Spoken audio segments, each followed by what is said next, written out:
Hello everyone, welcome back to the Tent of Abraham. I'm Tamir Kreisman from Jerusalem, Israel, and this is the Return to Zion and the Second Temple, Chapter 3, Part 3. God willing, we conclude today, Chapter 3. So we continue this week with the study and understanding of what was in order for us to understand what will be, and fighting a bit of a cold. I'm at the tail end, but still have a little bit of a cough, so excuse me for that. That's going to happen a lot.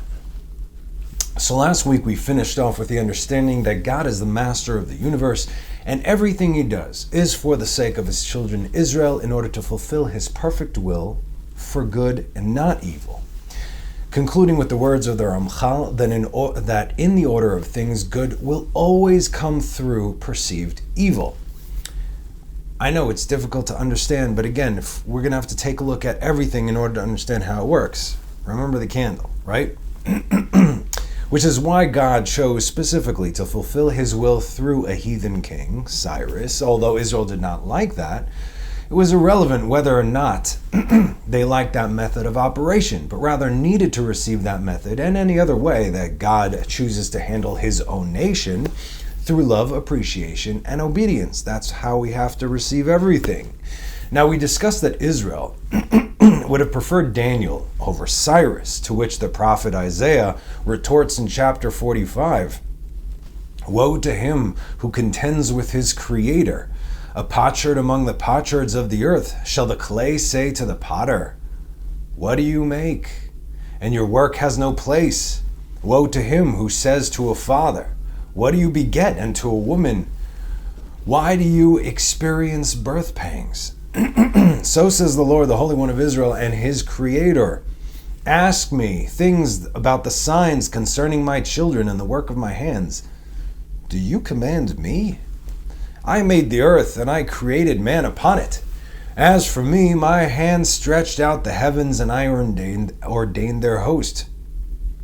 I aroused him with righteousness, and all his ways I will straighten out. He shall build my city and free my exiles, neither for a price nor for a bribe, said the Lord of hosts."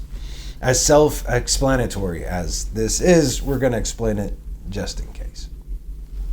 Just as the creation cannot come to its creator and complain, so too Israel cannot come to God to complain as to why he specifically chose Cyrus to be his messenger, but rather rise and return to the land to build a temple.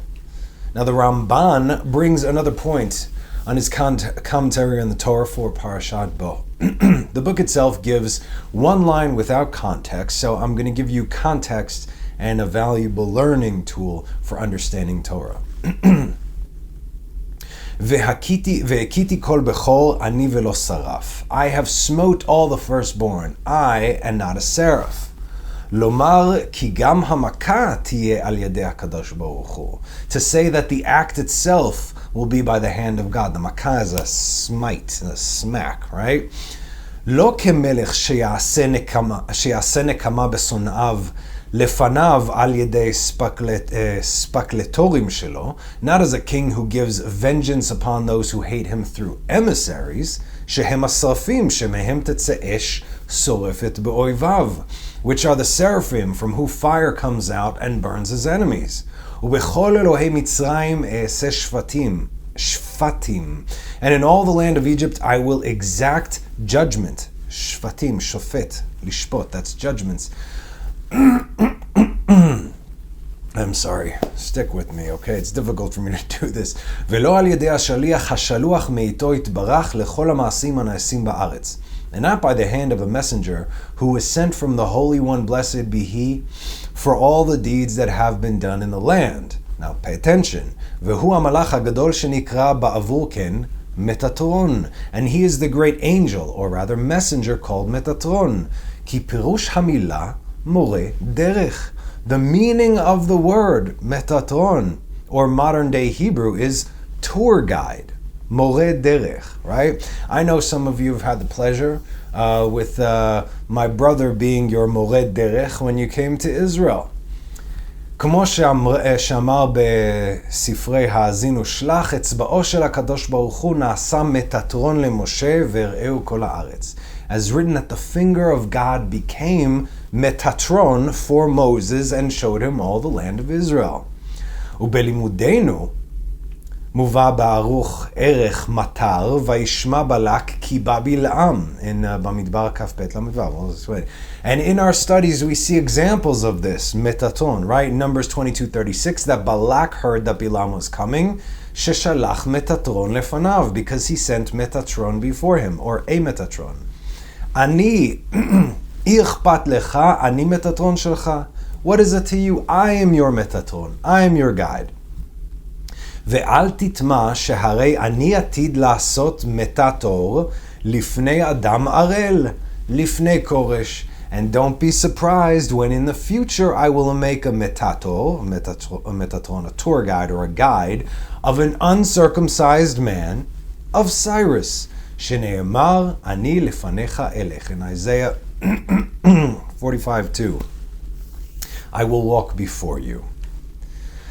So the bottom line is this. Okay, what the Rambam is showing us from various different places in the Tanakh, that God uses angels, men, both circumcised and uncircumcised. He can use a donkey. He does. He did.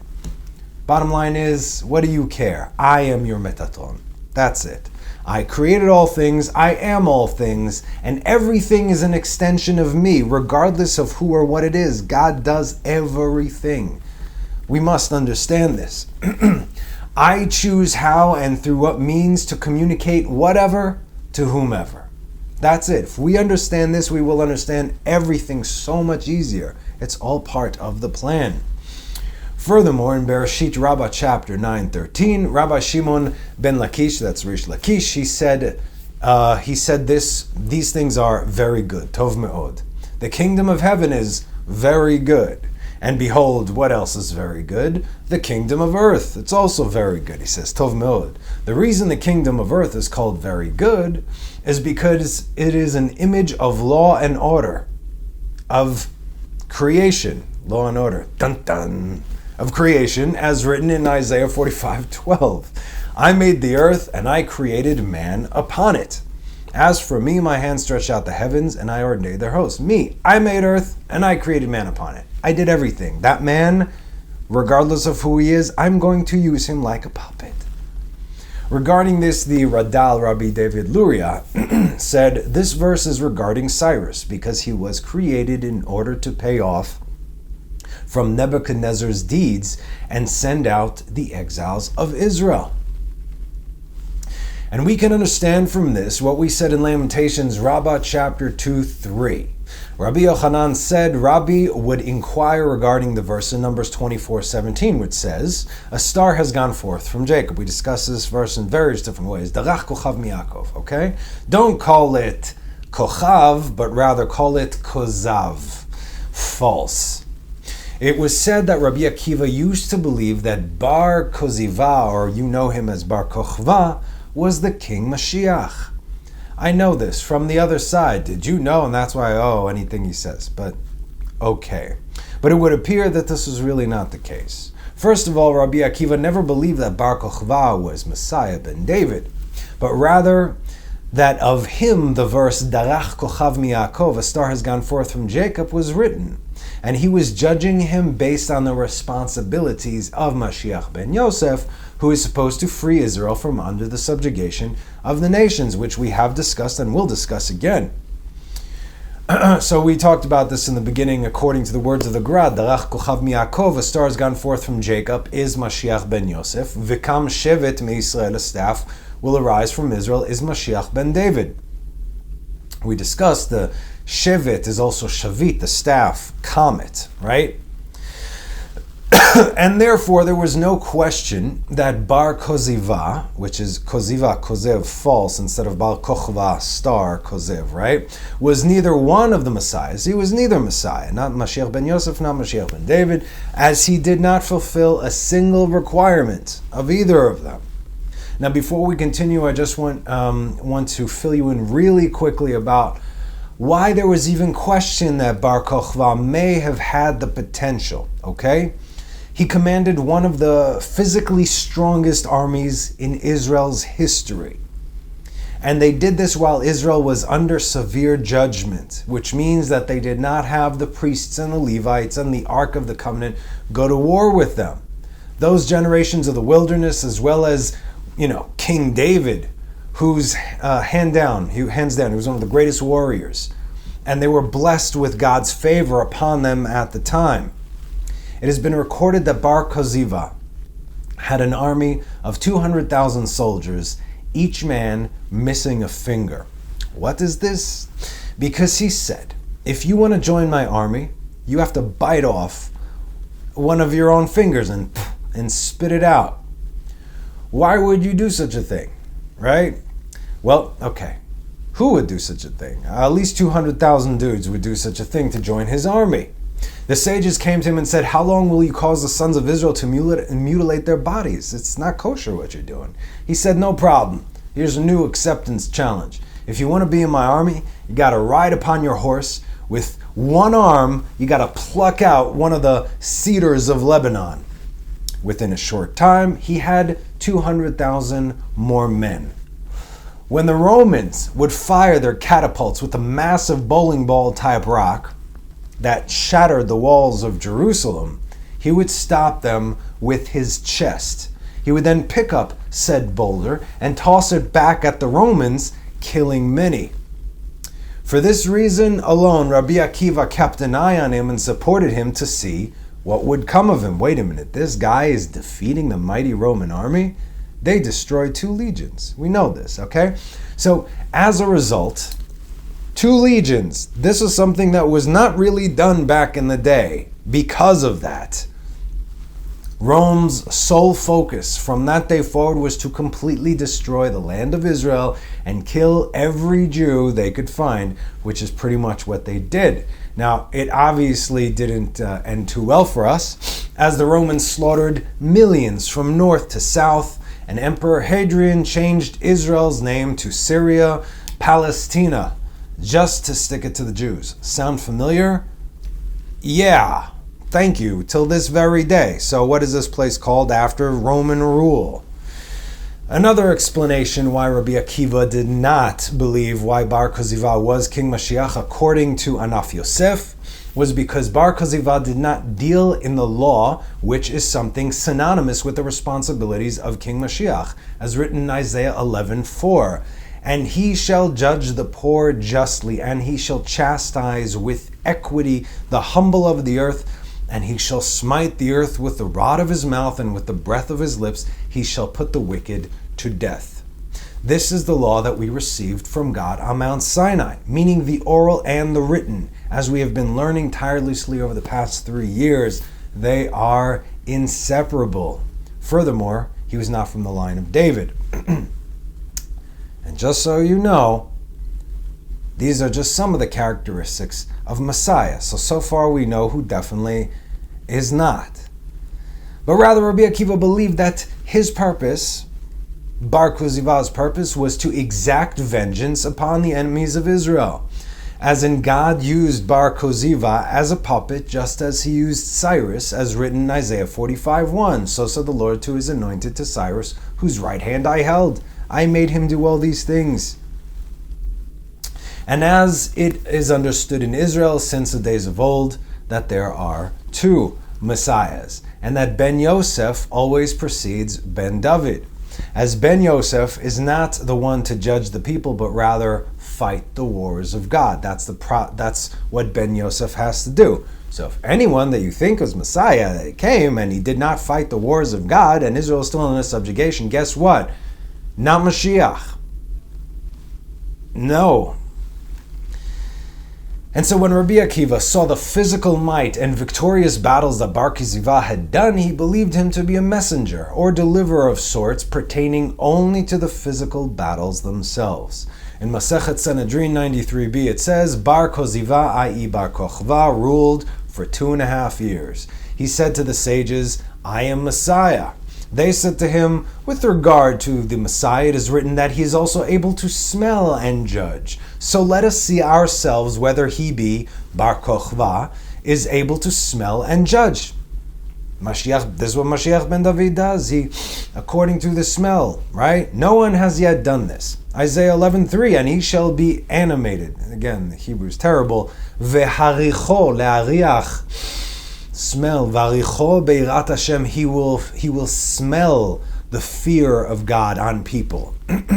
Once they saw that he was not able to smell and to judge, the Gentiles killed him.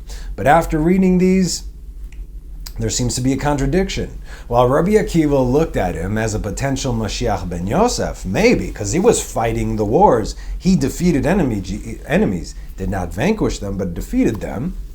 As we just discussed, the rest of the sages tested him regarding Messiah ben David, and he was sentenced to be killed as a false prophet, as you do with false prophets. Because we know, and if you don't know, then now you do, that Messiah ben David will have prophecy second only to Moses. Messiah ben David, Moses is the number one prophet, always was, always will be. Messiah ben David could be right here, but not here or here. Okay? All right. It's not a competition, just how it is. Now, we're beginning to touch on the delicate Messiah subject here, which I know many of you are obsessed with.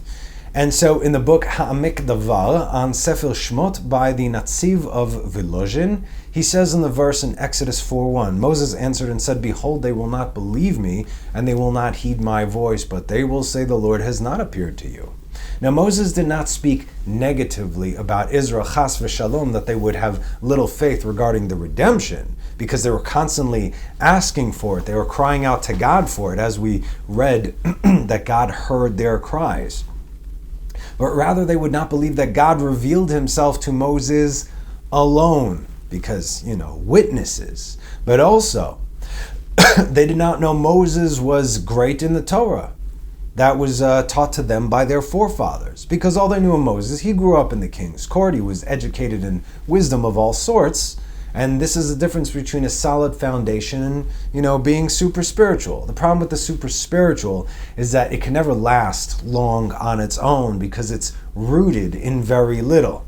Think of the top of the flame of a candle. It produces the brightest light, but without the connection to the deeper red flame around the wick, it just doesn't exist.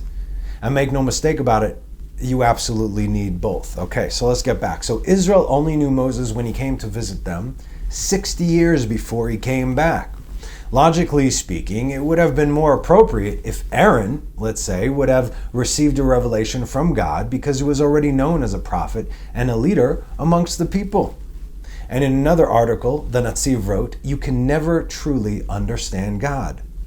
Truth. If I literally translate what he said here, it might sound better. You can truly never experience the knowledge that is God. That's how he said it. As he said through the prophet Isaiah in 55:8, for my thoughts are not your thoughts, neither are my ways, are your ways my ways. That's it. If there's something we don't understand, then dig deeper, but don't ever point a finger. And it is not our place to even attempt to be in a different position than this.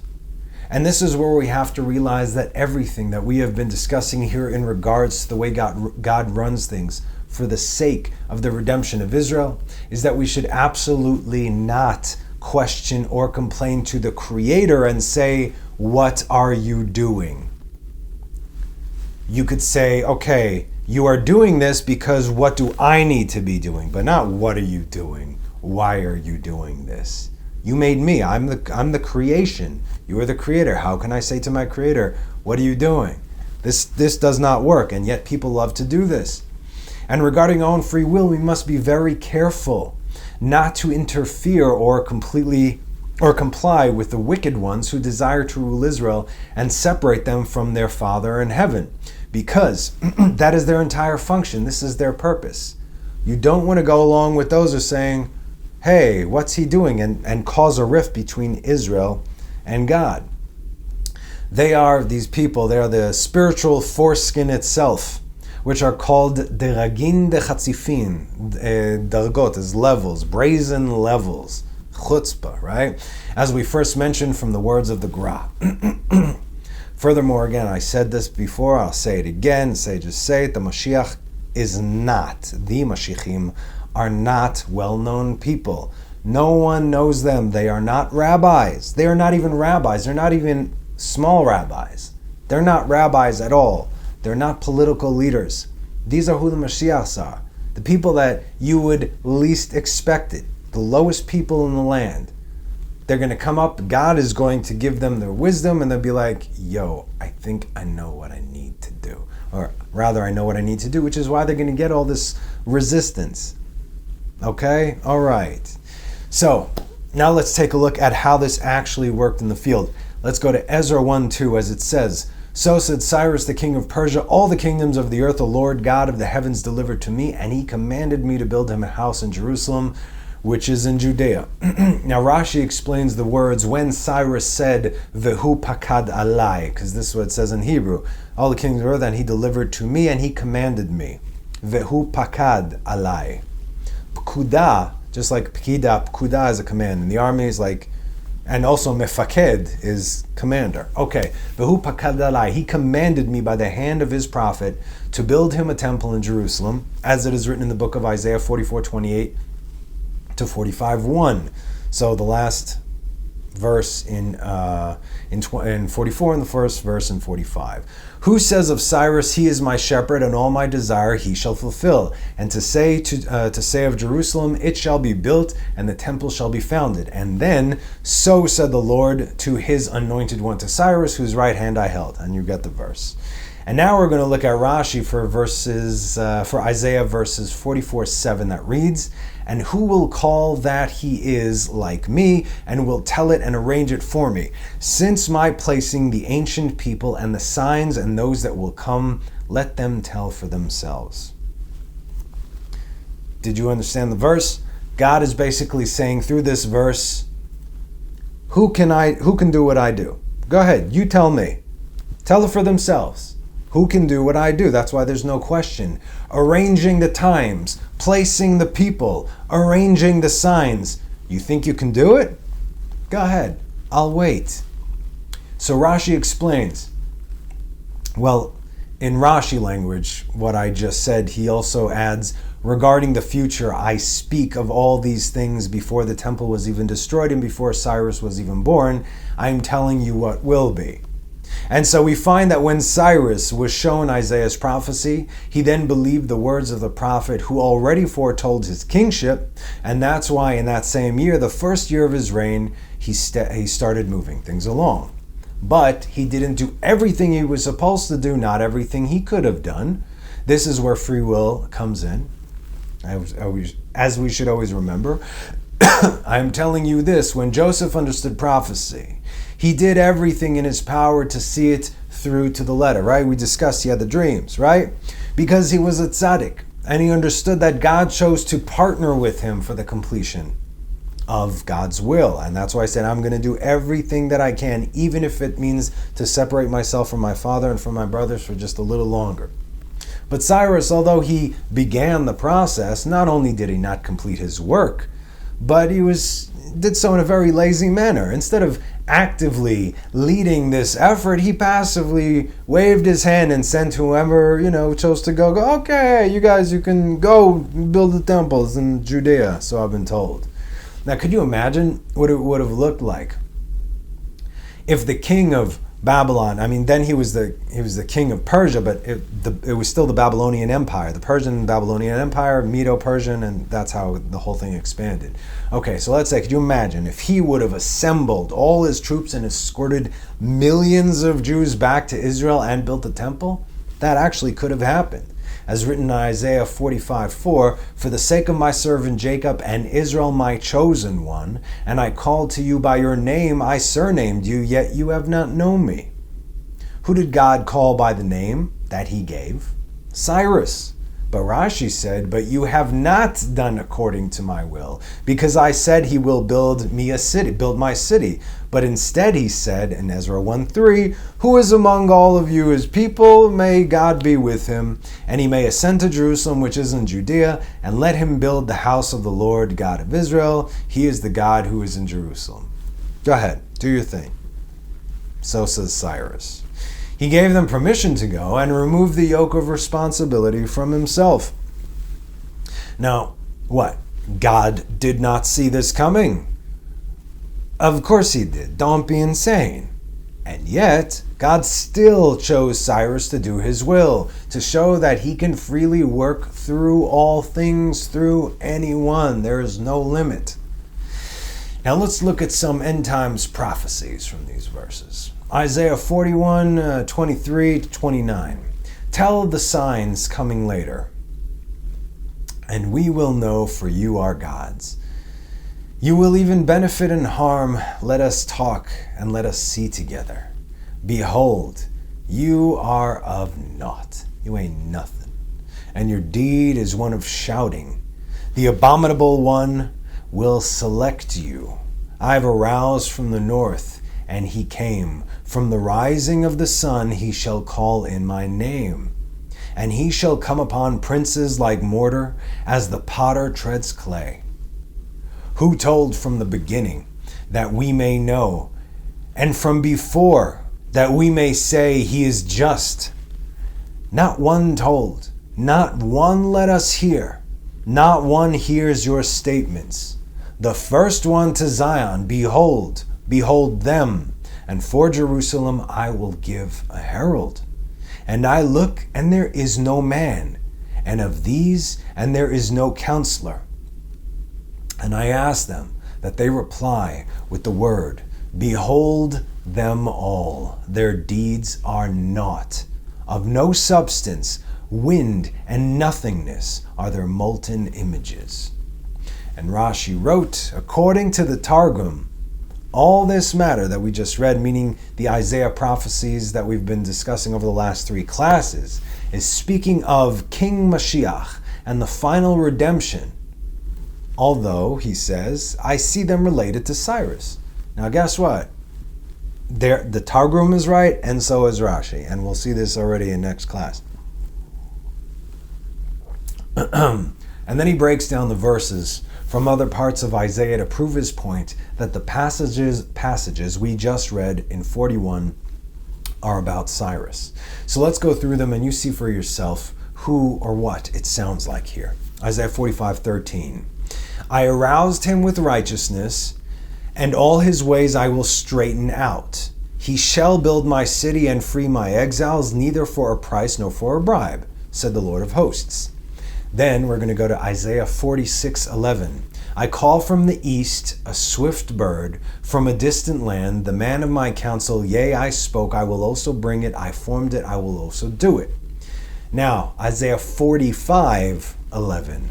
So said the Lord, the Holy One of Israel, and his Creator, ask me about the signs concerning my children and the work of my hands. Do you command me? Isaiah 46:10. And I tell the end from the beginning and from before, what was not done, I say my counsel shall stand, and all my desire I will do. All these verses are concerning this topic. So you see, you can apply them here to Cyrus, and you can also apply them to the end times. And according to this, Rashi says regarding 41:25, where he says, I have aroused from the north, and he came from the rising of the sun, he shall call my name. Sun rises in the east, right? Persia, Israel from the east. And he shall come upon princes like mortar, and shall potter treads clay. So I've aroused from the north.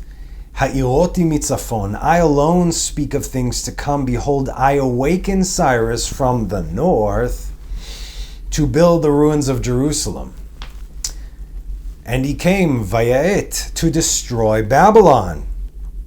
Mimizrach shemesh yikra b'shmi. From the rising of the sun in the east shall he call my name. What did Cyrus say from Persia, east of Israel? All the kingdoms of the earth, the Lord God of the heavens has delivered to me. And he commanded me to build him a house in Jerusalem, which is in Judea. 41:27. The first one in Zion, behold them, and for Jerusalem I will give a herald. The first to Zion, behold them. Rishon LeZion hine hinem. The first king who would give his heart towards Zion, behold, it's the guy who I called by name, Cyrus. And although the redemption shall not be completed by him, he will be the first. Behold them, hinim. The elders of Israel will be ready according to his words to make aliyah from exile and start the process, which they did. U'lYerushalayim mevaser eten. And for Jerusalem I will give a herald. In those days it was Haggai and Zechariah who sped them along to build it during the days of Darius III. Now, according to Rashi, Isaiah is prophesying regarding Cyrus in part, as well as 46, 9 to 13. So let's go there. 46, 9 to 13. Remember the first things of old, that I am God and there is no other. I am God and there is none like me. I tell the end from the beginning and from before, and what was not done, I say my counsel shall stand, and all my desire I will do. I call from the east a swift bird, from a distant land the man of my counsel. Yea, I spoke, and I will also bring it. I formed it, I will also do it. Hearken to me, you stout-hearted that are far from righteousness. I have brought near my righteousness. It shall not go far, and my salvation shall not delay. And I will give salvation to Zion, to Zion, to Israel, my glory. But it's important to see that all Isaiah's prophecies from chapter 40 up until here speak particularly about the Pekidah process and not about the final redemption, when these matters will be hidden to most, and as a result Israel will be fearful and in distress that the redemption process had even begun. That's exactly what's happening today. We are in the extreme minority, those who truly understand what time it is, because most of Israel, both in the country and the people everywhere, have no clue and are running around fearful instead of preparing themselves for the greatest and most significant moment in the history of the world. There's always news in the news. There's always ridiculousness. We've been saying it here for so long. Oh, so now it's over? Nothing is over. Come on, it comes in waves, right? We are ready for this. We know this because God said so. Therefore, something is happening. Where are we? Where are you? And this is what Isaiah's prophecies are showing us. This is a revelation that happens step by step to strengthen Israel, that they should not fear, but rather expect and hope for the final redemption. If it all happened at once, we'd all be wiped out. But first, the crown, right? Then wars, then tragedies here and there with specific cases and specific numbers, buildings collapsing with a bunch of Jews being trapped there. Maybe another hint, maybe you should make Aliyah. Just saying, Florida, not the best place right now, close to the water, maybe close to, potentially below sea. Who knows what's going to happen, right? Why aren't you in Israel, Jews? That's my question. What are we learning here? Okay, and so to strengthen us after all such times, to strengthen us after the temple was destroyed, to strengthen us in exile, to strengthen us in the last days, when it's going to make the last 2,000 years seem like a cakewalk. Isaiah 40, verses 1, 2, and 3. Console, console my people, says your God. Nachamu, nachamu ami, yomar Elohechem, speak to the heart of Jerusalem. It's going to be okay, kids. But this is happening, so prepare yourselves. You cannot fight it. You can only go with it, and you have to position yourselves right according to it. I discussed this with Anna Rena recently. It's not like we are actually moving. It's like we are just headed in whatever direction. All you can do is pivot.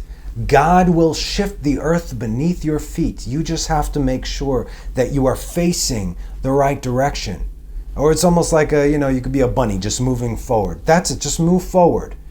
If you have to turn left, God will shift the whole world for you to turn left.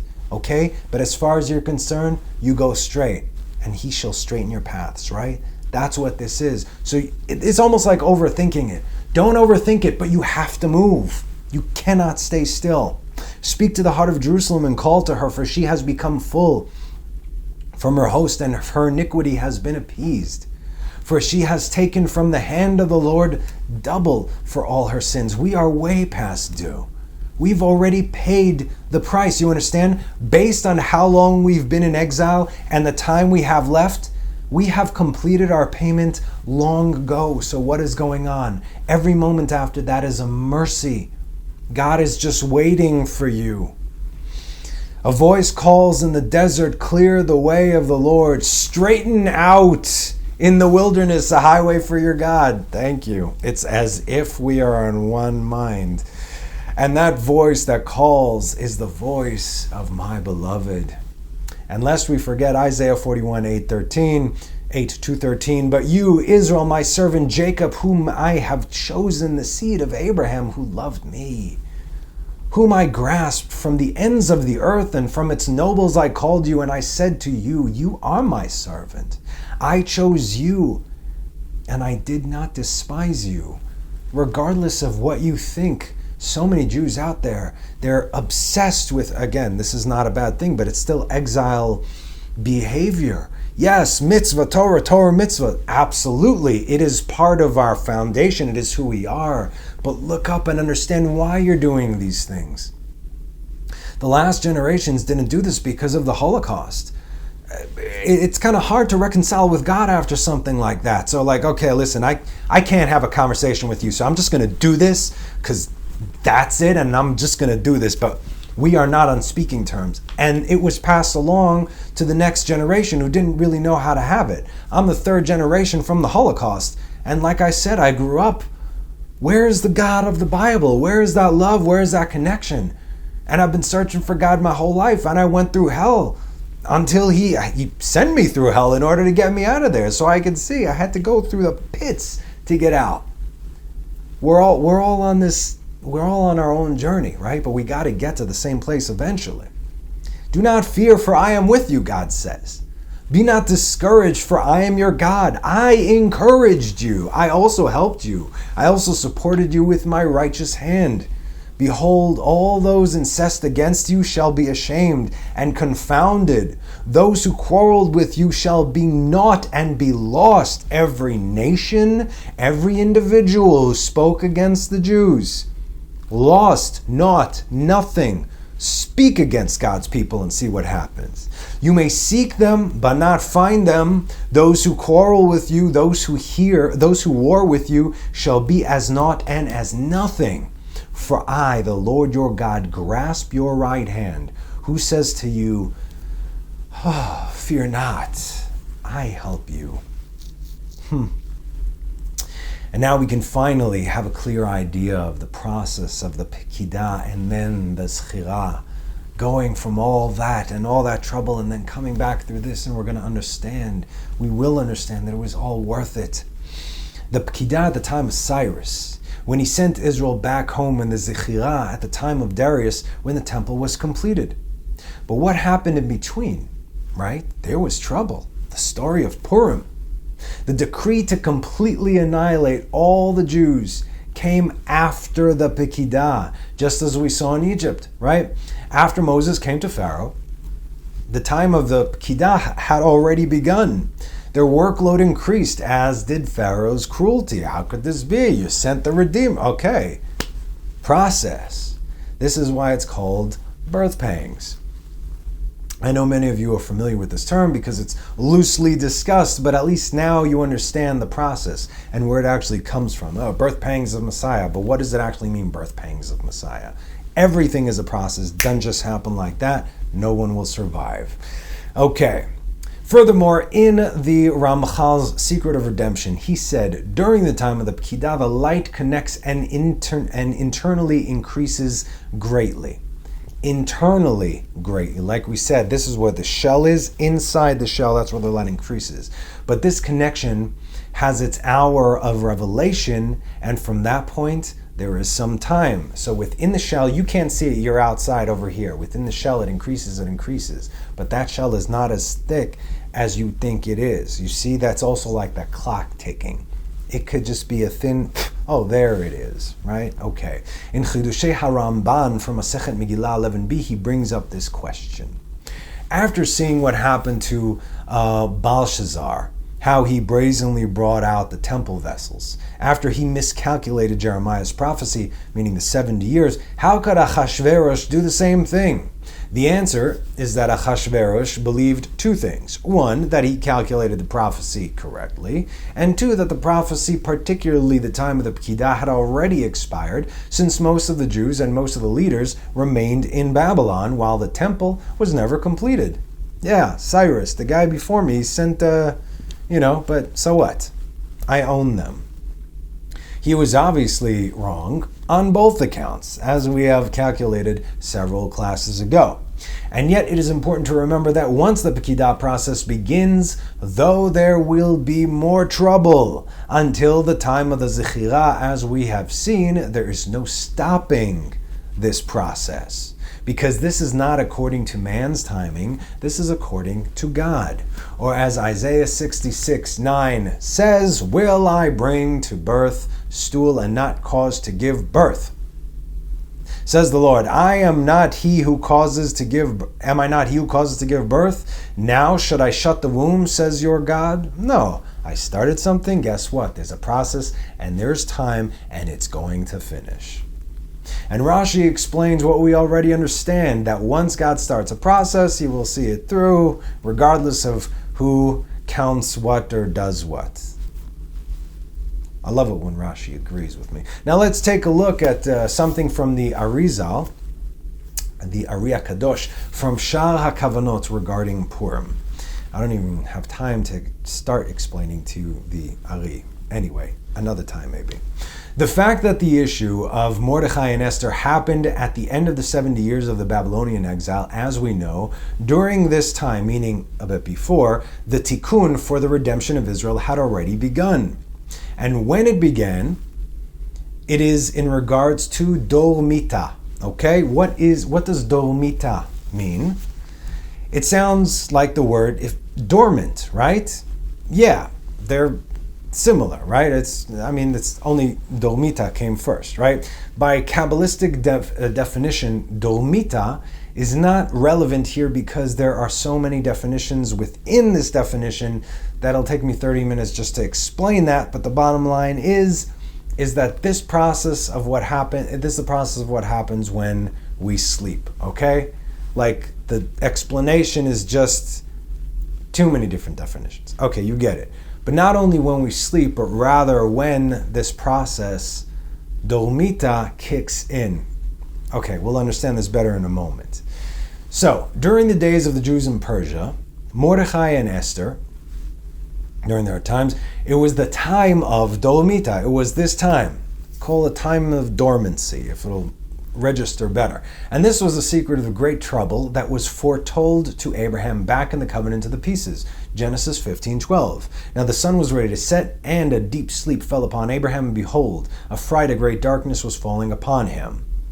Now I'm positive, I know we discussed this before in that parsha in Genesis, but here's what it is, and obviously I've translated from Hebrew. Abraham just saw the four exiles. ויהי השמש לבוא ותרדמה נפלה על אברהם והנה אימה חשכה גדולה נופלת עליו. Okay, these four. Eima, a fright, Babylon. Chashcha, a darkness, Persia. Gdola, great, large, Greece. Nofelet alav, falling upon him, Rome. So the great darkness was the Persian rule over Israel because it darkened their eyes. In two ways, I say to you. They could not see because of the darkness, like the world today. And two, they could not see because of the rising darkness. They were so fearful, like the world today, those who can actually see. Hence, dormant, i.e. comatose, only to wake up into the nightmare itself. Oh no? Wait for it. And so it was known that Haman was a great astrologist, which is precisely why he decided to put out the decree when he did. In Tikkunei Zohar, it said that he had 10 sons, right? That his 10 sons were, he and his 10 sons were the klipot, all impurity. And we know that his wisdom, and he knew this through his wisdom that God was watching Israel at this point less than usual. Now this is not heresy what I'm saying, okay, or rather what the Zohar is saying, we're very familiar with Psalms 111. Hine lo yanum velo yishan shomer Israel. Behold, the guardian of Israel will neither slumber nor sleep, let alone be dormant. But as we have been learning that everything has a time, for instance now, during the month of Tammuz, and particularly between the 17th of Tammuz and the 9th of Av, Israel are very susceptible to attacks. It's also an extremely spiritual time. Again, when the portals and gateways are open, it can go either way. Now, the Klipot never have any power of their own, but rather they feed off the power of the Kedusha, just like leeches. See other religions that tack themselves onto ours, they're nothing by themselves. But, oh yeah, it's ours. Have at it. Anyway, Haman knew the timeline, and that during those days, it was the time that not only Israel, but that the God of Israel was asleep, or dormant, if you will. He thought that Adar was not a good time, but he forgot about Moses' birthday and day of his passing, right? Which was on the 7th of Adar, as we discussed. Perfect and complete tzaddikim are born and die on the same day. Now, that kind of put a spin on his plans. I mean, you know how the story ended, right? He believed that that was the time and the opportunity to finally destroy Israel. He was from Amalek after all, which is why he had that conversation with Achashverosh. There is a nation, there is a people amongst the peoples, amongst the nations, right? In Esther Rabbah, chapter 7, it says that he said to him, their God sleeps. Idiot. But he also wasn't aware of the process of dolmita, which is not sleep per se, but rather dormant, as we discussed, meaning very much awake and very much aware to all things, all the time, everywhere, from a hidden place. God doesn't sleep, but he might hide his face, which he says he was. And this dolmita was for the good of Israel, for the sake of a jolt towards their redemption, boom, and the completion of the second temple. That's exactly what happened. So according to those evil bastards, this was the time to destroy Israel, to the point where not a single one of them would be left to be redeemed, and the temple would not be built, all while our God sleeps. Haman's plan and then the king's decree became known to the Jews in Israel at the time through the servant of one of Haman's sons. His name was Safra. We can see this in Ezra 4:7, where they call Achashverosh by a different name. Nevertheless, it caused the building of the temple to cease. And in the days of Artaxerxes, Ubimei Artaxashta, Achashverosh, same thing. Midranath Tabil and the rest of his colleagues wrote with peace to Artaxerxes, the king of Persia, and the script of the epistle was written in Aramaic and explained in Aramaic. So during the time of this is again, if you want to know, Ezra 4:7. During this time of dolmita, of dormancy, there of course is a light and protection for Israel, always. And this was the merit of Mordechai, who was the tzaddik. When Haman understood that Mordechai was the only obstacle between him destroying Israel during this time, he consoled with Zeresh, his wife. It's funny, Zeret in Hebrew is Zeresh, but Zeret in Hebrew is pinky. He counseled with little finger And in Esther Rabbah, chapter 9, I gotta stop. It says that she was so powerful. She's a very powerful witch, this woman was, and she was more powerful than all 365 of his advisors, who were not scholars, but diviners of all sorts. He probably had a warlock for each day of the year.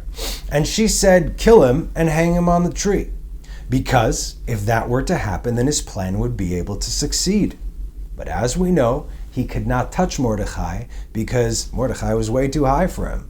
Like we said in the Purim video, his soul was tied to that of Moses. Mordechai was the Moses of that generation. When Mordechai, I told you in the Purim video, Eliyahu Navi came to Moses in heaven and said, dude, you see what's happening? They're about to be wiped out. Can you do something? He says, yeah, I can pray, but I got no power up here. I need someone to align with me down there. Is there anyone who can do it? Yes, there is. There is one man. Mordechai. Moses, Mordechai. Boom. There was the portal was open and it happened. Okay. So, and it's also hinted in his name. Check this out. Mordechai, Moradachia, which means pure myrrh, also known as mo over. Moreover, as Song of Songs 5:5 says, I arose to open for my beloved, and my hands dripped with myrrh, and my fingers with flowing myrrh, mo over, upon the handles of the lock.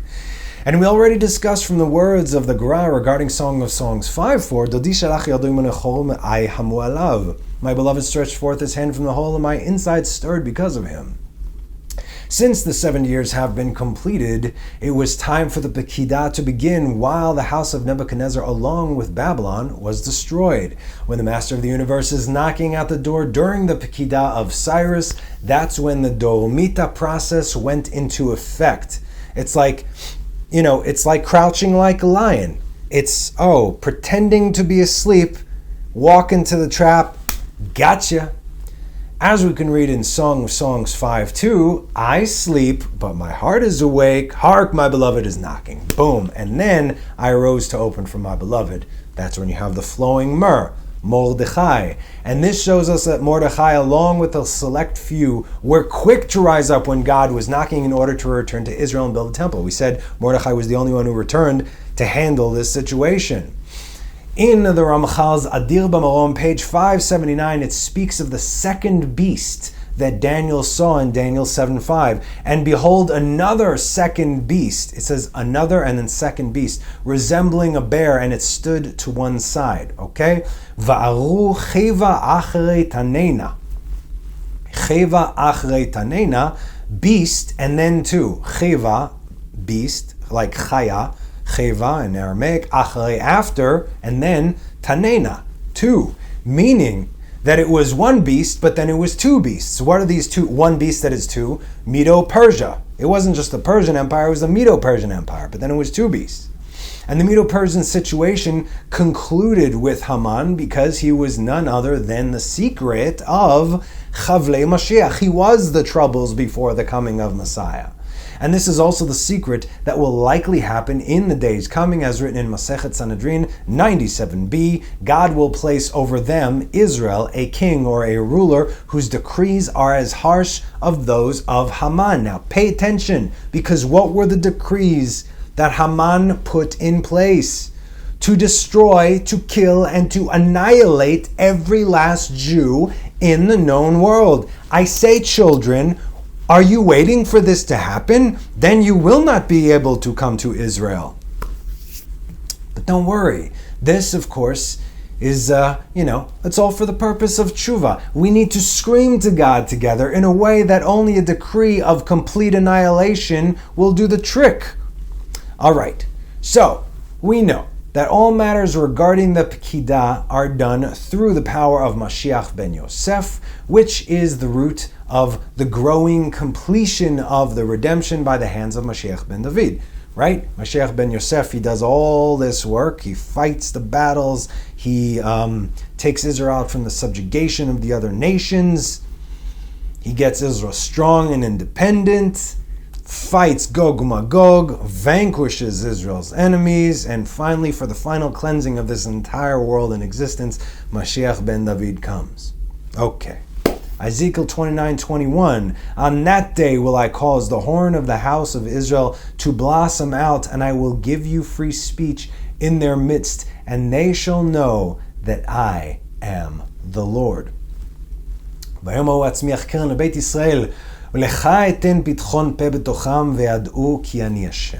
Now, when I say growing, the word in Hebrew is tzmicha, from the word tzemach, meaning plant or shoot.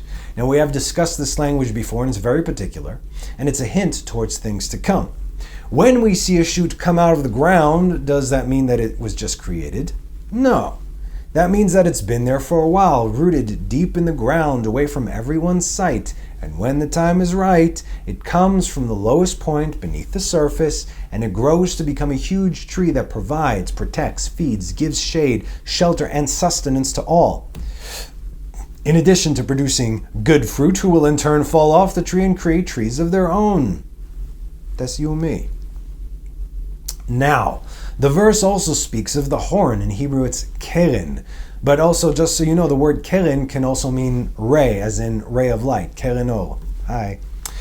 Also in Exodus 34:29, and it came to pass when Moses descended from Mount Sinai, and the 2 tablets of testimony were in Moses' hands, right? And now the skin of his face had become radiant, like a ray of light, while he had spoken with him. Yadaki karan ol panav. You need to know the difference in Hebrew is all. It's important because we're going to discuss this horn. What is this keren? So getting back to our verse in Ezekiel, on that day I will cause the horn of the house of Israel to blossom out. Rashi says, on that day I will cause the horn of the house of Israel to blossom out. I have neither heard nor found the explanation of this verse. What is the blossoming of the horn of Israel in the downfall of Egypt? Was not Israel exiled 8 years before the downfall of Egypt? We're talking about during the Babylonian exile, right? They took out Egypt over there, not the exodus from Egypt. Therefore, at one point, Egypt even aligned with Israel. Therefore, I say that on that day refers back to the above section, verse 13. At the end of 40 years, I will gather the Egyptians. The count ends in the year that Belshazzar assumed the throne, and we find in Daniel that in that year, the kings of Persia began to gain strength, and downfall was decreed upon Babylon. As it said in Daniel 7:1, in the first year of Belshazzar. Daniel saw a dream, etc. Verse 4, the first one was like a lion. Now this is Babylon. And then the second one, Persia, Medo-Persia. And it is written, I saw until its wings were plucked off. This is verse 5. And behold, another second beast resembling a bear. This is a Persian that we discussed. And it is written, and thus it was said to it, devour much flesh, i.e., seize the kingdom, which is what they did. And the kingdom of Persia was the blossoming of the horn of Israel. The kingdom of Persia was the blossoming of the horn of Israel. Atzmiach keren. As it said regarding Cyrus in 45:13, he shall build my city and free my exiles. Now, how do we know that the 40 years of Egypt ended at that time? The proof is that Egypt was given into the hands of Nebuchadnezzar in the 27th year of Nebuchadnezzar's rule, in the year that is the prophecy, that in that year the prophecy was given to Ezekiel. Add 40 years and you have 67. Deduct from them 45 from Nebuchadnezzar and 23 from Evel Marduk, which we discussed, I think, like 3 or 4 or 5 classes ago. I don't even remember. As we said in Megillah 11b, one of these years counting for both kings, as we say there, they were incomplete years. That's why they both miscalculated. And I will give you free speech in their midst. What does Rashi say? You, Ezekiel, will have free speech when they see your prophecy being fulfilled. Furthermore, the Ramchal, in his commentary for the praying on Rosh Chodesh Machzor, the Machzor is it's a special siddur but it's called a Machzor, praying for all the holidays that we have. Okay, so from the Rosh Chodesh Machzor said regarding Utzmichat keren leDavid avdecha, and a blossoming horn for David your servant. This horn, who is this horn?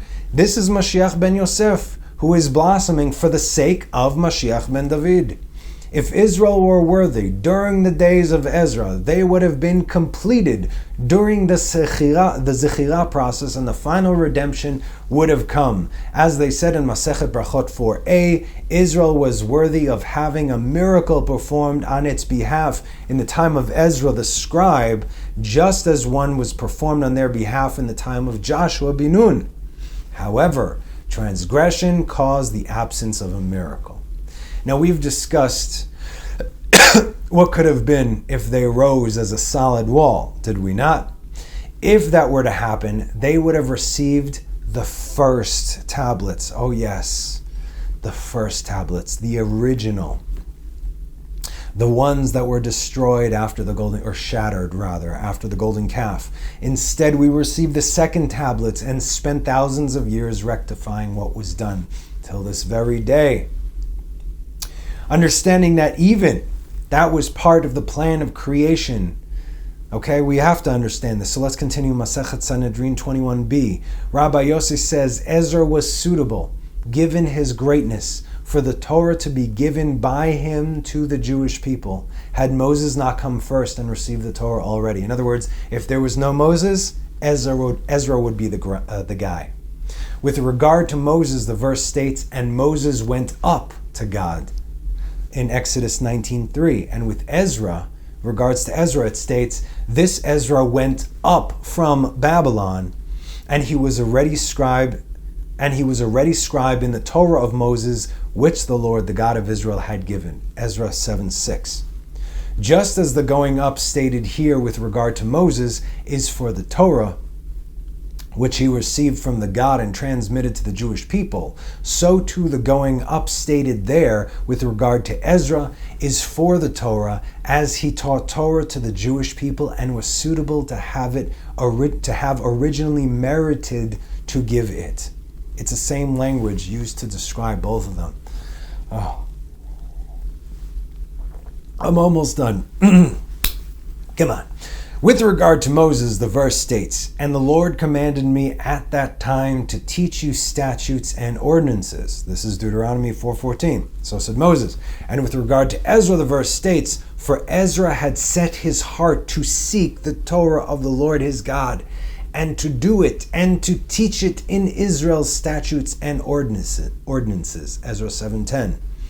So we see that Ezra was a worthy candidate at that time to be the overall teacher and leader of Torah for Israel in Israel.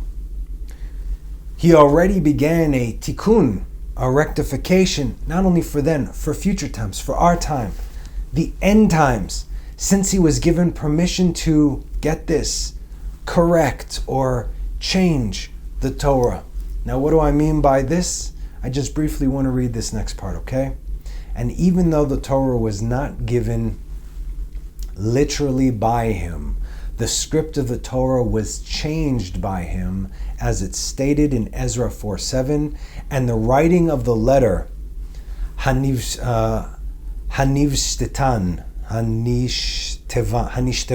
it's in Hebrew with many vavs, Hanishtavan was written in Aramaic script and set forth in the Aramaic tongue. The term Hanishtavan, the Nishtavan, is similar to the word Nishtana, nishtana, meaning change. We say, Ma nishtana halayla zeh. What has changed this night? Mikol halelot, in the Seder, right? Alluding to the fact that the script of the Torah had been changed. And it was written with regard to the writing on the wall of Belshazzar's palace. Then came in all the king's wise men, but they could not read the writing. It was in Aramaic. Nor make known to the king the interpretation, Daniel 5:8. And the reason they could not read this is it was written in a new script that Ezra would transmit.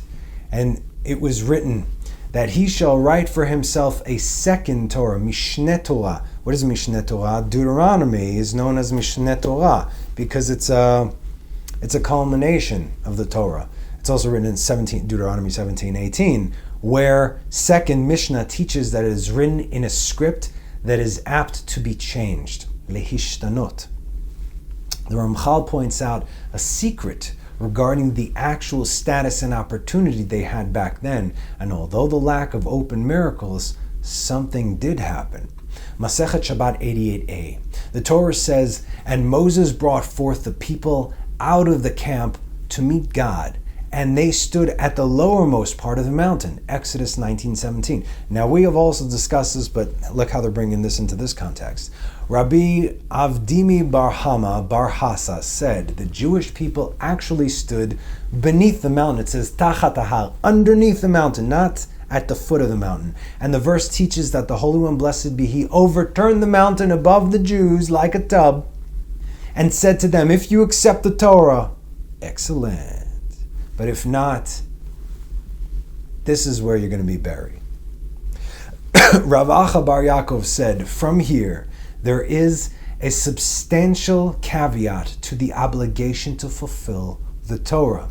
The Jewish people can claim that they were coerced into accepting the Torah, and it is therefore not binding, right? I had a gun to my head. The contract, according to the courts, is null and void. Rava said, even so, they again accepted it willingly in the time of Achashverosh. As it is written, the Jews ordained and took upon them and upon their seed, and upon all such as join themselves unto them. Esther 9:27. And he taught the Jews, or the Jews ordained what they had already taken upon themselves through coercion at Sinai. You understand? They didn't have to, but they did. They chose to do it. It's almost like a convert. What are you, crazy? But if you choose to do it, yeah, all right. You've been there. Furthermore, Ezra the Sofer, the scribe, Hasofer, is the same numerical value as Moshe. Ezra Hasofer, 345. Moshe, 345. Because the second temple was built by him, and he returned and reestablished the giving of the Torah just as Moses did. Moses wished he could have built the temple. That's the first thing he would have done. We discussed God did not let him in the land. He said, if you go into the land, you are making a beeline to Temple Mount, which you already see where it is. You already see the third temple. You're going to build it, and that's it. The world's going to be destroyed. They're not ready yet. They got to go through some things. There's got to be 1 and 2 first. It's a trilogy. All right. And this is the secret of Nehemiah 8:8. And they read in the scroll in the law of God distinctly, and gave understanding, and they explained the reading to them. I tell you, when I asked God for a sign, he opened my eyes through this verse right here, back in the day. I think I gave it in my story, I'm not sure. But basically, I needed to know if the oral law was real when I was in the junk. And he gave me this, and he gave me the verse before that, Nehemiah 8:7, and the meaning of their names, what that spells out right there. And all I could do was, I got it. Okay. Anyway, so remember what we discussed before? If Israel were worthy during the days of Ezra, they would have been completed during the Sechirah process, and the final redemption would have come. As they said in Masechet Brachot 4a, Israel was worthy of having a miracle performed on its behalf in the times of Ezra the scribe, just as one was performed on their behalf in the time of Joshua ben Nun. However, transgression caused the absence of a miracle. What is this transgression? It doesn't say. But the Zohar for Parashat Shmot does. Hatanenan dechit'a garam denatlu nashim nochliot. How was this sin caused? Because they took foreign wives. When the Jews were in Babylon, once their status as free men was established and they were no longer slaves or second-class citizens per se, they did what Jews are doing today in the States and the rest of the world. Assimilate. You're a Jew. You take a wife who is not a Jew, or who did not convert properly because Reform or conservative are not recognized. You personally caused the delay of the redemption. And that damage that is caused has to be undone. This is the transgression that caused the rot to begin with in Babylon. Why did they not come up from Babylon? Because of the rot, right? The core was already rotten. Why? Foreign wives. There you go. This is the transgression that caused the Jews not to rise as a solid door and return to their rightful place. This is the silent Holocaust in the world today. As soon as Jews are accepted, we tend to lose our way. We want to be just like the nations, but we are not. And so now you understand that anti-Semitism, it's not a bad thing. But as we discussed, it is God using the nations to remind us who we are because we forget. When we are as one, no weapon formed against us shall prosper. See Parashat Balak. Israel was not even aware of Bilam's existence, and he could not curse Israel. Not because he didn't want to, but because he was a high prophet, and God showed him a glimpse into who Israel are and what they are to become. And so the only words that could come out of this idolater's mouth were praises for God and his chosen people. The only way to destroy us is if we opt out of our protection, out of the spiritual iron dome of God. See the teaching of the Iron Dome. That means when we are not where we are supposed to be, not doing what we are supposed to do, bad things happen. Are bad things happening today? Take a hint? No problem. This was a problem then, and it is a problem today. But don't you worry now. See, the final redemption is going to fix all that, because a great cleansing is going to take place. It's not going to be painless, quite the opposite, but it's going to happen. In fact, it has already begun, as we clearly see. And that's our topic for the next week. Okay, we're done for today, but stay tuned next week for the final redemption. Thanks for sticking with me through this. This was a tough one for me, but as always, thank you for joining me.